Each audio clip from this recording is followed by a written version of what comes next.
in that mirror. Now tell me who's the fairest? Is it you? Is it you? Is it me? Is it me? Say it's us, and I'll agree, baby. Jump in the Cadillac. Girl, is there some... Yo, welcome to the podcast History Talk versi Gen Z.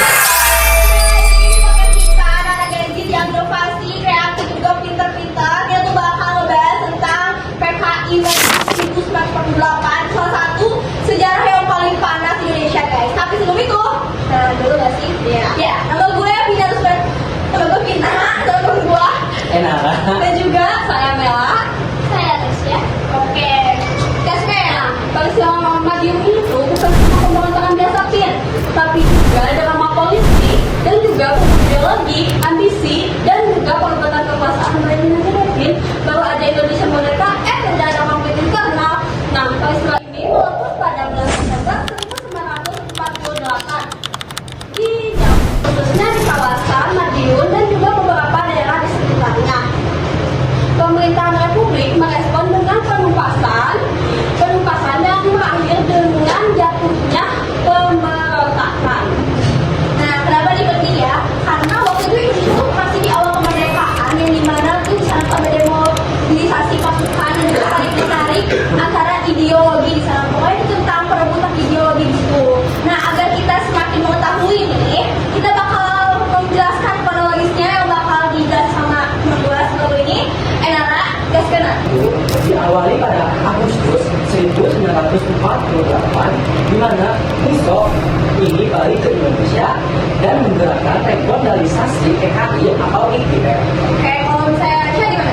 Nah, di 18 September 1948 terjadi pengambil alihan sebagian fasilitas di Madiun oleh pendukung FDR atau PKI sebagai pengumuman pemerintah daerah. Oke, setelah kita tahu nih ya kronologisnya, kita tuh kembali dari itu kayak siapa sih aktornya, terus alurnya itu seperti apa, dan juga apa sih bisa sampai sedarah-darah seperti ini gitu ya, menjadi suatu peristiwa yang paling ditakuti gitu sama masyarakat.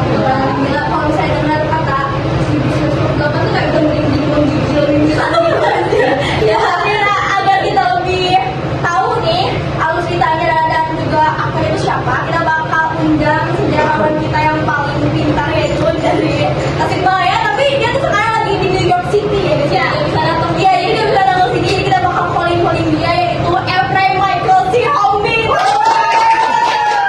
Oke, selamat siang Ephraim, gimana nih aktornya siapa dan juga alurnya itu bagaimana sih tentang PKI Madiun 1948 ini? Silahkan. Terima kasih Rosvina. Selamat siang guys. Jadi Musso atau Munawar Musso, pemimpin PKI yang telah kembali dari Uni Soviet, pandangannya lebih jalan baru yang cenderung Stalinistik, penguatan organisasi komunis dan strategi yang lebih agresif untuk merebut pengaruh kelas pekerja dan milisi. Musso juga berperan besar dalam menyatukan sayap kiri di bawah FDR.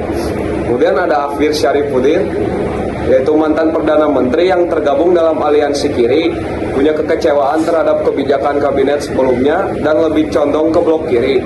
Posisinya ambigu karena dia bagian dari elit Republik, tapi juga punya hubungan dekat dengan sayap kiri.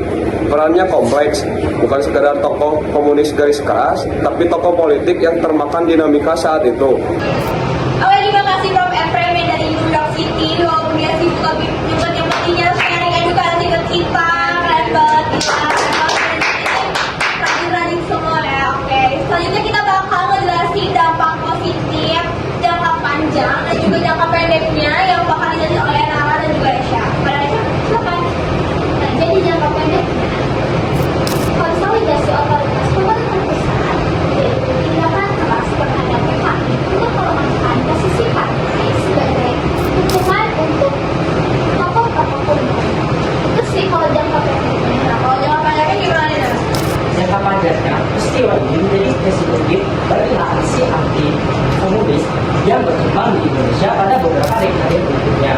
Juga mempengaruhi cara militer dan politik sipil dalam berintervensi, serta menjadi bagian penting dalam histori yang dikontestasi narasi negara vs narasi personal atau atau pengalaman lokal yang berbeda.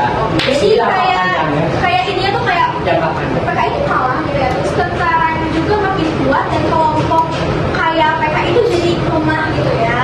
Oke, di Metro tuh udah ngebahas tentang yang gereja yang olahraga gitu ya. Menguras energi banget guys. Jadi kita bakal lebih sana lagi yaitu ngebahas tentang fun facts. PKI Madiun 1948. Oke guys, buat perhatian followers kamu, ada beberapa fun fact dan potongan cerita yang bisa dijadikan caption IG dan juga full TikTok sejarah. Iya, dan sejarah.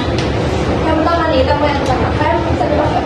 Ya, itu lah. Kenapa? Maksudnya kalian bisa nebak nih kalian. Ya, penasaran apa sih? Musko. Balik lagi ke Moskow. Gitu? Oh iya.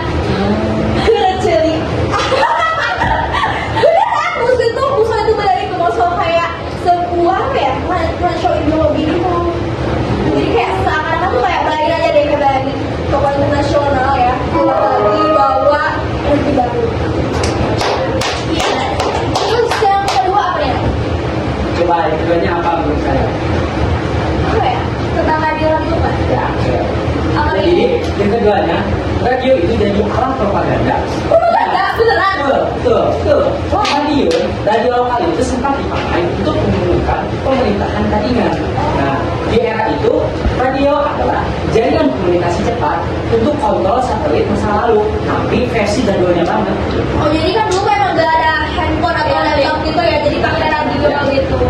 Oh bisa. Oke nih, kalau menurut aku gimana prakteknya juga? Kayak tentang perang ideologi dan juga perang kata. Serta bro pernah memberi yang benar ultimatum. Katanya pilih Soekarno dan Hatta atau Muko.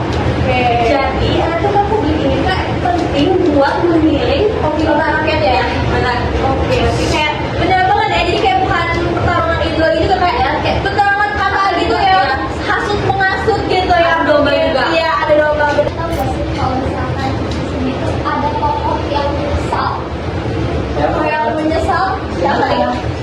Jadi, oh bukan. Soekarno bukan? Masalah ini. Jadi, akun TTR itu mengumumkan rekonsiliasi bahwa tidak semua pihak yang terlibat itu setuju dengan eskalasi kekerasan.